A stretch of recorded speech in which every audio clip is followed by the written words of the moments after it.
অনেক হয়েছে তোমার রাজত্ব, তোমার দিন শেষ। হ্যাঁ বন্ধুরা, এটাই সত্য। আজকে যারা ইউটিউব প্ল্যাটফর্মে সফল হয়েছে তারা কিন্তু একটা সময় এই প্ল্যাটফর্মে থাকবে না, সেই জায়গাটা দখল করে নেবে নতুন কোনো ইউটিউবার। এটা ইউটিউব নিজেও জানে, সেজন্য ইউটিউব কিন্তু নতুন ইউটিউবারদের কিন্তু অনেক ধরনের সুযোগ সুবিধা দিয়ে থাকে। নতুন চ্যানেলগুলোতে অনেকভাবে কিন্তু ইউটিউব নজরদারি করে থাকে, যাতে করে তারা এই প্ল্যাটফর্মে যাতে কোনো ঘাটতি না থাকে। পুরাতন কোনো ইউটিউবার যদি এই প্ল্যাটফর্ম ছেড়ে দেয়, যাতে করে আরেকজন নতুন ইউটিউবার উঠে এসে সেই জায়গাটা, শূন্যতাটা পূরণ করে দর্শকদের চাহিদাটা ফুলফিল করতে পারে। সেজন্য কিন্তু ইউটিউব অ্যালগোরিদমটাকে ওভাবে ডিজাইন করা হয়েছে। বন্ধুরা, আমরা যখন ভিডিও তৈরি করি, ছোট ইউটিউবার হোক বড় ইউটিউবার হোক, সবার ক্ষেত্রে কিন্তু এটা কাজ করে। হিউম্যান মাইন্ড কিন্তু এভাবে কাজ করে যে আজকে যে ভিডিওটি আমি ডেলিভারি দিচ্ছি, সেই ভিডিওটি আমার লাস্ট ভিডিওটি থেকে অনেক ভালো তৈরি করেছি। অনেক ইমপ্রুভমেন্ট এসেছে ভিডিও কোয়ালিটির মধ্যে, ভয়েস কোয়ালিটির মধ্যে, এডিটিংয়ের মধ্যে, তারপর হচ্ছে প্রেজেন্টেশনের মধ্যে, এমনকি স্ক্রিপ্টের মধ্যে অনেক পার্থক্য নিয়ে এসেছি, আমি পরিবর্তন নিয়ে এসেছি। এই আশাবাদ ব্যক্ত করে প্রত্যেক ছোট ইউটিউবার বড় ইউটিউবার ইউটিউবে ভিডিও আপলোড করে যে আজকের ভিডিওটির মধ্যে অনেক এঙ্গেজমেন্ট চলে আসবে, অনেক লাইক, অনেক ভিউজ, অনেক সাবস্ক্রাইবার চলে আসবে। কিন্তু আলটিমেটলি আমরা হতাশ হয়ে যখন দেখি যে 10টা 50টা 100টা ভিউজ এসে থেমে যাচ্ছে, ইউটিউব ইমপ্রেশন দিচ্ছে না, ছোট ইউটিউবার, থাম্বনেলের মধ্যে ঘাটতি রয়েছে, প্রেজেন্টেশনের মধ্যে ঘাটতি রয়েছে, তারপর উপস্থাপনার মধ্যে ঘাটতি রয়েছে, ইত্যাদি নানা কারণে আমাদের ভিডিওগুলো কিন্তু কাঙ্ক্ষিত দর্শকদের কাছে পৌঁছতে পারছে না। আপনি যেদিন বুঝতে পারবেন যে আপনার সাবস্ক্রাইবাররা কী চায়, সেদিন আপনি সফল, আপনার চ্যানেলটি র্যাঙ্ক করবে। অর্থাৎ দর্শকদের চাহিদা, এমনকি ইউটিউব প্ল্যাটফর্মের চাহিদা, যেই প্ল্যাটফর্মে আপনি কাজ করেন না কেন, সেটা হতে পারে লাইকি, সেটা হতে পারে টিকটক, সেটা হতে পারে ইনস্টাগ্রাম, যে প্ল্যাটফর্মে আপনি কাজ করেন না কেন, সেই প্ল্যাটফর্মে দর্শকদের চাহিদা যখন আপনি বুঝতে পারবেন, তখন আপনি কন্টেন্ট ডেলিভারি খুব সুন্দরভাবে দিতে পারবেন। এমনকি আপনার কন্টেন্টটা সবাই পছন্দ করবে, এটাই স্বাভাবিক।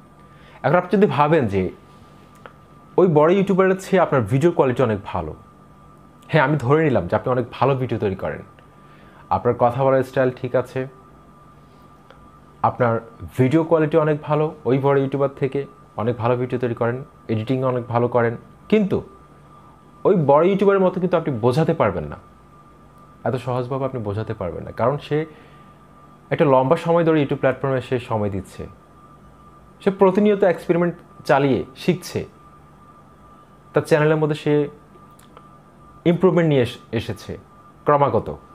আপনি তার চ্যানেলের পুরনো ভিডিওগুলো দেখুন, আপনি তার চ্যানেলের পুরনো সবগুলো ভিডিও যখন আপনি দেখবেন যে তার আগের সাথে এখন বর্তমানের ভিডিওগুলোর কোথায় কোথায় পার্থক্য রয়েছে, আপনি দেখবেন যে ওভারনাইট সে কিন্তু সাফল্য পায়নি। সে ক্রমান্বয়ে থাম্বনেলের মধ্যে ইমপ্রুভমেন্ট নিয়ে এসেছে, উপস্থাপনার মধ্যে ইমপ্রুভমেন্ট নিয়ে এসেছে, স্ক্রিপ্টের মধ্যে এনেছে, ভিডিও কোয়ালিটির মধ্যে এনেছে, তারপর ভয়েস কোয়ালিটির মধ্যে ইমপ্রুভমেন্ট নিয়ে এসেছে, লাইটিংয়ের মধ্যে ইমপ্রুভমেন্ট নিয়ে এসেছে, ওভারঅল তার ড্রেস আপের মধ্যে ইমপ্রুভমেন্ট নিয়ে এসেছে, কন্টেন্ট ডেলিভারি করার স্টাইলের মধ্যে ইমপ্রুভমেন্ট নিয়ে এসেছে। তো এটা কিন্তু আস্তে আস্তে হয়েছে। এখন আপনি যদি মনে করেন যে আপনি ইউটিউব প্ল্যাটফর্মে এসে আপনি তার স্থানটা দখল করে নিতে হবে, পারবেন, কিন্তু আপনাকে কৌশলী হতে হবে। ওই ইউটিউবারের স্থানটা দখল করা কিন্তু সম্ভব, পৃথিবীতে অসম্ভব বলে কিছু নেই। দেখুন দর্শক বন্ধুরা কিন্তু এখন অনেক স্মার্ট। এখন আপনি যদি 2022-তে এসে যদি আপনি ভাবেন যে আমি একটা ভিডিও ডেলিভারি দিলাম, ইউটিউব প্ল্যাটফর্মে ছাড়লাম, কিন্তু সেই ভিডিওটি দর্শকরা ভালো হোক অথবা খারাপ হোক, দর্শক বন্ধুরা গ্রহণ করবে, তাহলে কিন্তু আপনি ভুল ভাববেন। কারণ দর্শকদের হাতে অনেক অপশন রয়েছে, দর্শকরা কিন্তু অনেক বেশি এখন স্মার্ট, খুব সহজে বুঝতে পারে যে এই ভিডিওটি ক্লিকবেট করছে কিনা, থাম্বনেলটা দেখেও কিন্তু তারা এখন অনেকাংশে বুঝতে পারে। এমনকি আপনার ভিডিওটি তারা ক্লিক করার পর প্রথম 30 সেকেন্ড শুনে কিন্তু তারা বুঝতে পারে যে আপনি কতটুকু বলতে পারার ক্ষমতা রয়েছে আপনার মধ্যে, আপনার ভিডিওটি থেকে তারা কী পাচ্ছে। সেজন্য দর্শক শ্রোতাদেরকে ধরে রাখার জন্য আপনার কন্টেন্টের প্রথম 30 সেকেন্ড অত্যন্ত গুরুত্বপূর্ণ। এই প্রথম 30 সেকেন্ডের উপর নির্ভর করছে আপনার পুরো ভিডিওটি দর্শকরা দেখবে কি দেখবে না। সেই জন্য আপনাকে অনেক কৌশলী হতে হবে দর্শকদেরকে ধরে রাখার জন্য। আপনার থাম্বনেলের মধ্যে ইমপ্রুভমেন্ট নিয়ে আসতে হবে, এমনকি যেই ডিপার্টমেন্টে আপনি কাজ করছেন ইউটিউব, সেই ডিপার্টমেন্টে যে চাহিদা রয়েছে সেই চাহিদাটা কিন্তু আপনাকে বুঝতে হবে। কখন কোন ধরনের ভিডিও আনতে হবে, কখন দর্শকরা কী চায়, আপনি কমেন্ট বক্স ফলো করুন। দেখুন, একটা সময় ছিল যে 2016-17 দিকে আমি যখন আমার চ্যানেল খুলেছিলাম, আমাদেরকে বোঝানোর মতো কেউ ছিল না। এত টিপস কে দিবে? ইউটিউব প্ল্যাটফর্মে তো ভিডিও সংখ্যা কম ছিল। ভিডিও ছাড়লেই, শুধু ক্লিক পড়লেই ভিউজ সাবস্ক্রাইবার চলে আসতো। কোনো ধরনের অডিয়েন্স রিটেনশনের উপর ভিত্তি করে ইউটিউব ভিডিও র্যাঙ্ক করতো না। কিন্তু আপনারা দেখুন, এখন তীব্র প্রতিযোগিতার মধ্যে আপনি হারিয়ে যাবেন। একই টপিক্সে আপনি যখন সার্চ করবেন ইউটিউব সার্চ বারে, তখন দেখবেন যে একই টপিক্সে শত শত হাজার হাজার ইউটিউবার ভিডিও স্ক্রল করে করে আপনি দেখতে পাবেন। হয়তো কেউ কিছুটা ভিন্ন টপিক্স তৈরি করেছে, নতুনত্ব নিয়ে এসেছে, অথবা কেউ একই কন্টেন্ট রিপিটেডলি তৈরি করছে, কন্টেন্টের মধ্যে কোনো ভ্যারিয়েশন নেই। তাই আপনি প্রাথমিক অবস্থায় যত বেশি স্ট্র্যাটেজিক্যাল হবেন, তত বেশি আপনার চ্যানেলটি দ্রুত গ্রো করবে। হয়তো আজকে গ্রো করছে না, কিন্তু যে কোনো সময় কিন্তু আপনার চ্যানেলটা ঘুরে দাঁড়াবে। কারণ ইউটিউব প্ল্যাটফর্মে কোনো ভিডিও যদি আপনি আজকে ভিউজ না আসে, যে কোনো একটা সময় কিন্তু 5 বছর পর হোক, 3 বছর পর হোক, যত বেশি পুরনো হবে তত বেশি সেই ভিডিওটিতে ভিউ আসতে বাধ্য। ইউটিউব অ্যালগোরিদমটা কিন্তু ওভাবে ডিজাইন করা হয়েছে। একটা সময় কিন্তু আপনার ওই ভিডিওতে ভিউ আসবেই। আপনি যদি সঠিকভাবে ভিডিওর মধ্যে যদি ইনফরমেশন দিতে পারেন, দর্শকরা যদি সঠিক তথ্যটা পায়, সঠিকভাবে যদি আপনার বিনোদন পায়, তাহলে কিন্তু দর্শকরা আপনার সাথে থাকবে। সেজন্য কখন কোন ধরনের ভিডিও তৈরি করতে হবে সেটা আপনাকে বুঝতে হবে। কখন কোন ভিডিওটার চাহিদা রয়েছে, আপনার একই নিশে যেসব ইউটিউবার রয়েছে তাদেরকে আপনাকে ফলো করতে হবে। তাহলে কিন্তু আপনি খুব সহজে বুঝতে পারবেন যে কখন কোন ধরনের কন্টেন্ট নিয়ে আসা উচিত। আমাদেরকে গাইড করার মতো ওইরকম কোনো ইউটিউবারকে আমরা পাইনি, কিন্তু এখন দেখুন কত সহজ হয়ে গেছে। আপনারা কিন্তু চাইলেই কিন্তু আমার সাথে, আপনারা অনেকে আমাকে ইনস্টাগ্রামে মেসেজ দিচ্ছেন, কল করতেছেন, আমার সাথে কথা বলতে পারছেন, আপনারা আমাকে ফেসবুকে নক করছেন। আমি মেসেজ রিকোয়েস্টে গেলে অনেক মেসেজ পাই, প্রতিদিন 20টা 30টা করে মেসেজ আসে আমার দুটো চ্যানেল থেকে।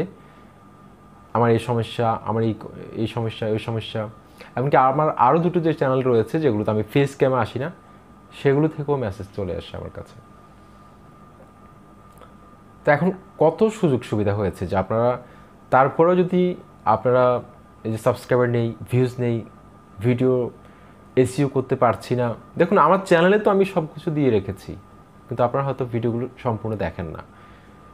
খুব খারাপ লাগে। এত কষ্ট করে রাত্রে, মধ্যরাতের পর ভিডিও তৈরি করি, কিন্তু আপনারা যদি ভিডিওগুলো সম্পূর্ণ না দেখেন তাহলে কিন্তু আপনারা বুঝতে পারবেন না। অনেক গুরুত্বপূর্ণ তথ্য শেয়ার করি, এগুলো কিন্তু মন গড়া কোনো কথা বলছি না। প্রত্যেকটি কথার পেছনে যুক্তি রয়েছে, প্রত্যেকটি কথা এক্সপেরিমেন্ট চালিয়ে অভিজ্ঞতার ফসল, যেটা একদিন অর্জিত হয়নি। সেজন্য আপনারা যারা সাবস্ক্রাইবারের পেছনে ছুটছেন, সাবস্ক্রাইবারের পেছনে না ছুটে আপনারা কন্টেন্ট কোয়ালিটির দিকে নজর দিন, ভিডিও কোয়ালিটি ইমপ্রুভ করুন, প্রতিনিয়ত শিখতে থাকুন। আপনি আরও ভালো ভিডিও তৈরি করুন, তাহলে কিন্তু ওই নতুন ইউটিউবারের স্থানটা কিন্তু আপনি একদিন দখল করতে পারবেন। Thumbnail, video quality, SEO, searchable content, এমনকি চ্যানেলের মধ্যে যত বেশি ভিডিও থাকবে তত বেশি কিন্তু আপনার চ্যানেলটা র্যাঙ্ক করার সুবিধা তৈরি হবে। এমনকি একজন নতুন দর্শক যখন একটা চ্যানেলে ঢুকে, তখন কিন্তু সে একটা ভালো ভিডিও দেখে কিন্তু সাবস্ক্রাইব করে ফেলবে না, খুব কম। তা সে দেখবে যে আপনার চ্যানেলে আরও কয়েকটা ভালো ভিডিও আছে কিনা, এমনকি সে একটা আশা নিয়েই কিন্তু আপনার চ্যানেলটি সাবস্ক্রাইব করে। পৃথিবীর প্রত্যেকটা সম্পর্ক ট্রানজ্যাকশনাল, প্রত্যেকটা সম্পর্ক, every relationship in the world is transactional. কারণ দেখুন, একটা স্বার্থ জড়িত রয়েছে বলে একজন সাবস্ক্রাইবার আপনার চ্যানেলটিকে সাবস্ক্রাইব করেছে। আপনি যদি সেটা ফুলফিল করতে না পারেন ভবিষ্যতে, তাহলে কিন্তু আপনার চ্যানেলটি সে আনসাবস্ক্রাইব করে দিতে পারে। সেই জন্য দর্শকদের মধ্যে কিন্তু স্বার্থ রয়েছে। আপনি কাউকে যদি গুরুত্ব দেন, কাউকে যদি আপনি কেয়ার করেন, মন দিয়ে ভালোবাসেন, সে কিন্তু আপনাকে ভালোবাসবে। পৃথিবীর প্রত্যেকটা সম্পর্কে কিন্তু স্বার্থ জড়িত, অর্থাৎ আপনাকে পাবার আশায় সে কিন্তু আপনাকে ভালোবাসবে, আপনাকে সময় দিচ্ছে একটা কিছু পাবার আশায়। সেই জন্য দর্শকদের চাহিদা যখন আপনি বুঝতে পারবেন, তাহলে কিন্তু আপনার পক্ষে সহজ হবে ইউটিউব প্ল্যাটফর্মে সফল হওয়া।